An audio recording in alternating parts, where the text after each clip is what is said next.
Live from New Delhi, you're watching DD India Live, India's voice to the world. I'm Abhishek Mahajan. Coming up in the next 30 minutes.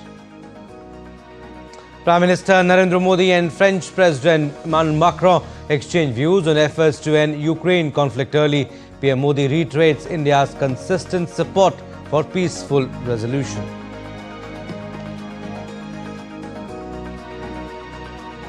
Massive protests in Washington, D.C. to oppose Trump's troop deployment. Chicago braces for expanded ICE enforcement. In sports, world number 1 Arina Sabalenka beats Amanda Anisimova to retain her US Open crown. In men's singles, Yannick Sinner to face Carlos Alcaraz in a blockbuster final. And in hockey, Asia Cup, India thrashed China 7-0 in their final Super Fours encounter, set up summit clash against South Korea.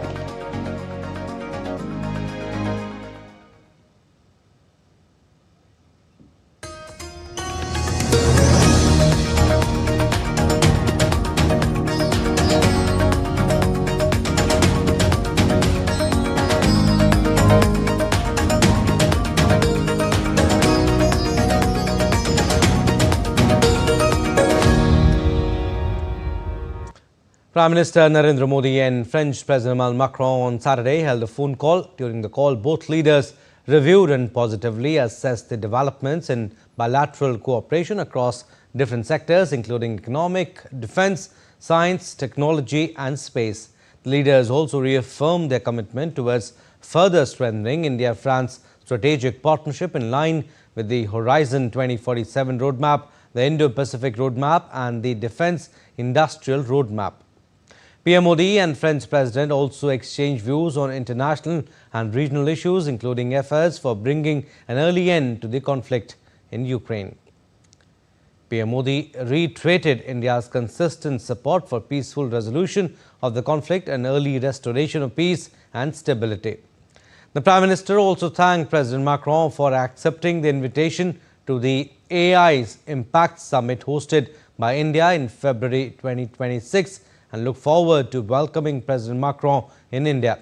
Both leaders agreed to continue to remain in touch and work closely together to promote global peace and stability. And in a social media post, the French president said he presented to PM Modi the outcome of the work the EU leaders carried out with President Zelensky and other partners of the coalition of the willing last Thursday in Paris. He further wrote, India and France share the same determination to achieve a just and lasting peace in Ukraine. President Macron also said that India and France will continue moving forward together to trace this path towards peace. And Prime Minister Modi extended warm congratulations to Guyanese President Irfan Ali following his party's resounding success in Guyana's general and regional elections.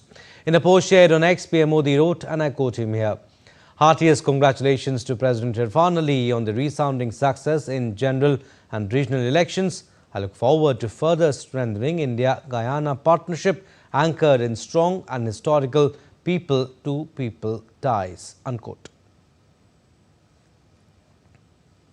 Now, India's Finance Minister Nirmala Sitharaman on Saturday said that she will personally monitor the passing on of GST benefits to the citizens.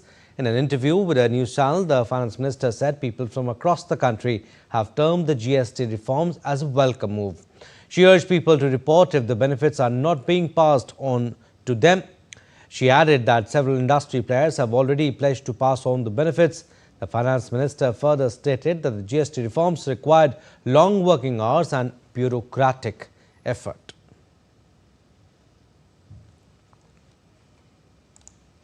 Now, the 21st edition of India-US Joint Military Exercise Yuddha Abhyas is underway at Fort Wainwright, Alaska, USA. The field training component of the exercise has begun on Saturday, and soldiers from the Indian Army and the US Army are rehearsing various battle drills together. The exercise is scheduled to continue till 14th of September. Over 2 weeks, troops are rehearsing a spectrum of tactical drills, including heli-borne operations, deployment of surveillance resources and unmanned aerial systems, rockcraft, mountain warfare, casualty evacuation, combat medical aid, and the integrated use of artillery, aviation, and electronic warfare systems. Now, US President Donald Trump threatened to wage war against Chicago on Saturday as his administration's large-scale immigration raids loomed over the city. Trump alluded to immigration raids in Chicago in a Truth Social post that echoed the movie Apocalypse Now. His post said Chicago is about to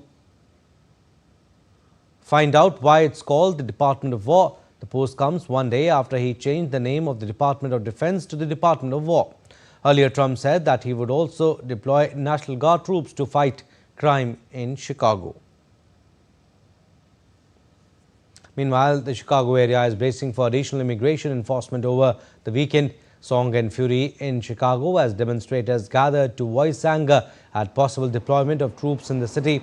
Democratic Governor of Illinois, J.P. Pritzker, on Tuesday stated that he thought ICE raids would take place during the Mexican Independence Day celebrations this weekend and the following weekend. Due to concerns about immigration raids, a few Mexican events in the Chicago region were cancelled or postponed. ICE has not responded to requests for comment on whether it sent more agents to Chicago. Now, demonstrators also take the streets of the Washington, D.C. to protest Trump's policy, in particular the deployment of National Guard troops in the capital. Protesters at the We Are All D.C. march, who included undocumented immigrants and supporters of Palestine, chanted slogans denouncing Trump and carried posters, some which read, "Trump must go now, free D.C. and resist tyranny." It is unclear whether their mission will end, though the Army this week extended orders for the D.C. National Guard through November 30th.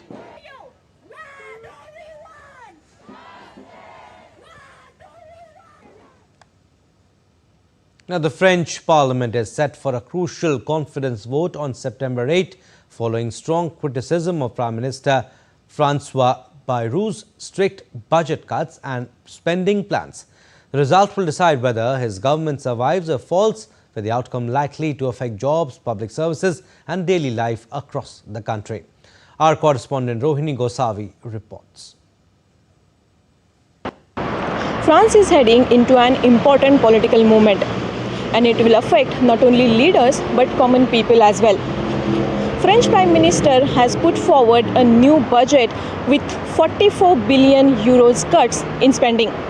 The government saying these cuts are needed because France's debt is too high and must be reduced. But for people, these cuts could make daily life more difficult. If the budget goes ahead, hospitals and schools may get less money, which could affect services. Some transport and building projects might be delayed. Families may receive less support with housing and social benefits. And workers fear there will be less help if they lost their jobs. I think that's quite a mixed feeling because, I mean, we had the same kind of issues last year, so we are quite used to this kind of problems that doesn't get any solutions. But at the same time, it's kind of worrying because we don't know what's going to happen next week, and we feel like I don't know, history is repeating.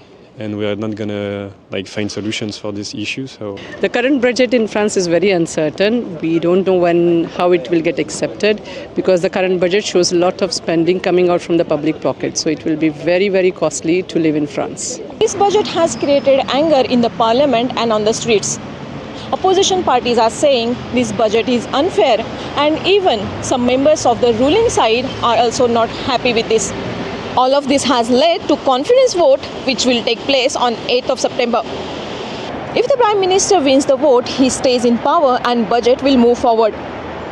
People will then start feeling the effects of these cuts in their everyday lives.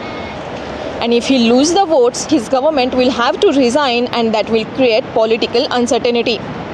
President Emmanuel Macron would then need to decide whether to bring a new Prime Minister, call a new elections, or try to form a new group of support in Parliament. It will open a new era of uncertainty So that's a mess, and sometimes it's once again time lost for true discussion and true action. So once again, it's frustrating, I guess, for French people. And yeah. For the public, both options have problems. If the budget is approved, then daily life may become tougher because of reduced support. If the government falls, France could face weeks or months of confusion without clear leadership. Decision on September 8 will not only decide the Prime Minister's future, but also shape how people across France will live in the months ahead. Next few days are very important for France. Budget decisions could change life of many people. So everyone is watching closely and hoping the choices that makes life easier and secure. This is Rohini Gosavi in Paris for DD India. A recent investigation into the Lisbon funicular crash that claimed 16 lives revealed a snapped cable linking two cabins was the primary cause of the accident. The cable failed despite passing a visual inspection just hours before the crash. According to the GPI-AAF report, the scheduled maintenance plan was up to date and a visual inspection conducted on the morning of the accident detected no anomalies in the vehicle's cable or braking systems. However, the section of the cable where it separated wasn't visible for inspection without dismantling. Investigators had already announced that 11 foreign nationals were among the 16 people killed in Wednesday's crash. Two separate investigations are underway, one by the Accident Investigators Office and another by the Prosecutor's Office, who will present a preliminary report within 45 days. Updates from West Asia now. The new head of the U.S. Military Central Command, Admiral Brad Cooper, concluded his first visit to Israel in the role on Saturday. The IDF, in a statement, said the visit of CENTCOM head was focused on the operational cooperation between the Israeli military and the U.S. military, maintaining regional stability in both nearby and distant arenas and strengthening joint efforts to address the challenges and threats in the region. Cooper was appointed in early August to lead CENTCOM, the U.S. military command responsible for the Middle East. Meanwhile, thousands of Israelis rallied in Tel Aviv on Saturday night, issuing direct appeals to U.S. President Donald Trump to force an end to the Gaza conflict and secure the release of the hostages. Protesters packed the public square outside the military headquarters, waving Israeli flags and holding placards with images of the hostages. There is growing despair among many Israelis as Prime Minister Benjamin Netanyahu, who has ordered the military to capture a major urban center where hostages may be held. Families of the hostages and their supporters fear the assault in Gaza City could endanger their loved ones. Time now for a very short break, but still to come on this edition of DD India Live. Norwegians are set to vote on Sunday and Monday in a nail-biter parliamentary election.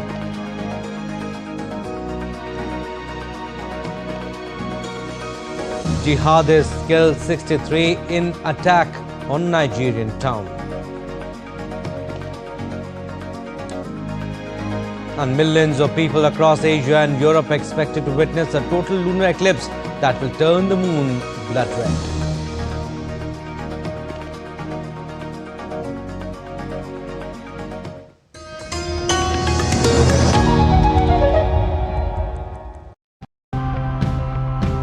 We're always on the move, to the market, to work, to meet our friends. But how often do we stop and think about, is there a cleaner, affordable and eco-friendly way to travel?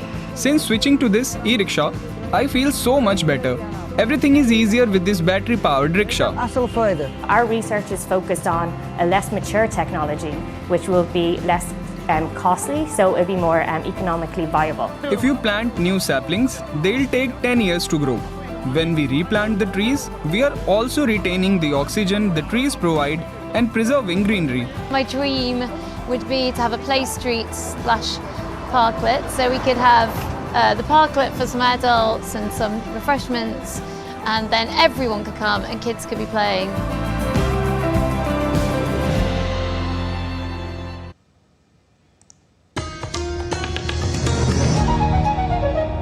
Welcome back. You're watching DD India Live. I'm Abhishek Mahajan. India and Germany deepened their partnership in science and innovation with an engaging session in Berlin. Sonika Rena files this report. Today at the Indian Embassy in Berlin, students, experts and researchers from India and Germany have gathered for an engaging session on the scope and opportunities in chemical and material sciences. The event was inaugurated by the Ambassador of India to Germany, Ajit V. Gupte. It was attended by around 150 participants online and 70 in person. Among the participants were representatives from 20 reputed institutions from Germany along with key stakeholders from various industries. We hosted this program today because of three objectives. One is that what is the ascent ecosystem between these two countries in respect of chemical sciences and material sciences. And number two, how we can make Indo-German cooperation between these two countries in respect of again material sciences and chemical sciences. And this cooperation, how we can get leverage of development of new product, new technology, new processes which will be an outcome of both countries for the benefit of both countries and which will facilitate the talent of both countries in a better way for future. This year also marks a significant milestone in Indo-German trade relations as both nations celebrate 25 years of robust trading ties, further cementing their economic and scientific bond. Yeah, so my name is Jörg Schlachus. I'm leading the chemistry R&D of the life science division of MAG. The session today was very valuable and very insightful for me. We touched a lot of topics coming from material science or chemistry science, especially with the light on having, say, potential overlaps seeing here in Germany and in India and identifying potential areas where we can collaborate better. That was very insightful for me. The event today was just not about knowledge sharing, but also about building stronger academic and industrial collaboration between the two countries. This is Sonika Rena in Berlin for DD India. And Norwegians are set to vote on Sunday and Monday in a nail-biter parliamentary election pitting Prime Minister Jonas Gahr Store's Labour-led left bloc against a surging right-wing alliance of the Anti-Immigration Progress Party and Conservatives. Latest polls show Labour at 27% support, poised for 50 seats, while Fremskrittspartiet polls at 21% for 40 seats, up 19 from 2021. The left bloc edges ahead at 51% of votes or 88 seats versus the right's 81. But smaller parties like Surging Greens with 10 seats could tip the balance on climate and Gaza divestment from the $2 trillion wealth fund. Economy, taxes and energy exports dominate the polls with record 47.2% early voting turnout, signalling high stakes for Europe's gas supplier. The results are expected Monday night. At least 63 people were killed by jihadists in northeastern Nigeria while storming a town whose residents had been returned from a displacement camp. The Friday night assault struck the town of Darul Jamal, which hosts a military base on the Nigeria-Cameroon border in a zone ravaged by jihadist attacks. Babagana Zulum, governor of the embattled Borno state, said that 5 soldiers were among the dead, while jihadist violence has waned since the peak of the Boko Haram insurgency from 2013 to 15. Militants, including rival Islamic State West African province, continue to launch attacks across rural areas in the northeast. And hundreds of firefighters battled fresh wildfires in Portugal and Spain on Saturday following a summer of devastating blazes in the region. The biggest fire raged in Ceia, central Portugal, where 600 firefighters were deployed to tackle the flames fanned by strong winds, and several roads had to be closed. The police also said they have arrested a person suspected of starting the fire. In Spain, authorities confined the small village of Castromil in the northwest as a precaution on Saturday due to a nearby fire, whereas on Sunday, Spain ended a state of emergency that had been in effect for several weeks due to one of the worst waves of wildfires to hit the country in recent years.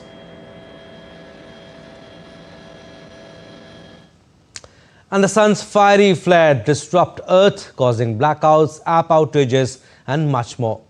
With DD India's Antrasena, let's explore Surya, NASA and IBM's AI-powered digital sun twin predicting solar storms to protect our planet's power and tech in this edition of Storyful.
India is also watching the sun.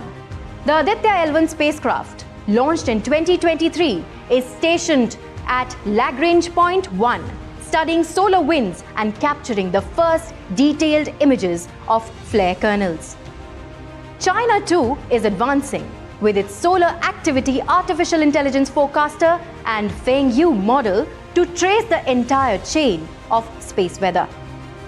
From Surya to Aditya L1, humanity is building a shield against the storms of our star, the sun. The sun gives us life, but it also threatens our world. With its digital twin watching over us, do you think humanity is ready for the next solar storm?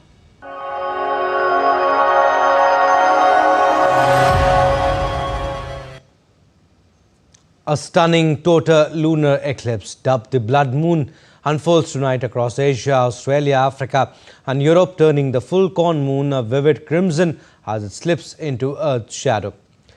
Visible to about 6.2 billion people, 77% of the world's population, the event will peak at 1811 UTC on September 7 with 82 minutes of totality from 1730 to 1853 UTC. In India, the pre-numbral phase will begin at 8:28 p.m. IST, partial at 9:27 p.m. and totality at 10:30 p.m. ending around midnight. Save for naked eye viewing, the eclipse highlights atmospheric scattering of sunlight, casting reddish hues. Astronomers note clear skies in much of Asia. Live streams available for remote viewers. The next total eclipse will arrive in March 2026. Sports updates now. We'll start with hockey. It was goals galore in India's final Super 4 clash against China as the Indian men's hockey team stormed into the Asia Cup final with a commanding 7-0 victory. India stamped its authority early, racing to a 3-0 lead in the first half. The dominance continued in the third quarter with Raj Kumar Paul and Sukhjit Singh adding their names to the score sheet. In the final quarter, Abhishek struck twice, sealing a thumping 7-0 victory. India will take on South Korea in the summit clash after the latter beat Malaysia in the other Super 4. South Korea is the only team which held India to a draw in the tournament. Both teams squared off in their first Super 4s match, which ended in a 2-2 stalemate. Tennis now. World number 1 Arina Sabalenka defeated American 8th seed Amanda Anisimova in straight sets to win the US Open title for the second time in a row.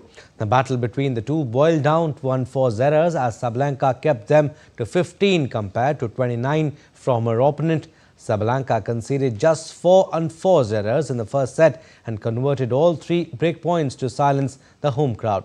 Sabalenka and Anisimova battled hard in a tightly contested second set. but the Belarusian dug deep in the tiebreak, wrapping up the match with an unreturnable serve with this victory.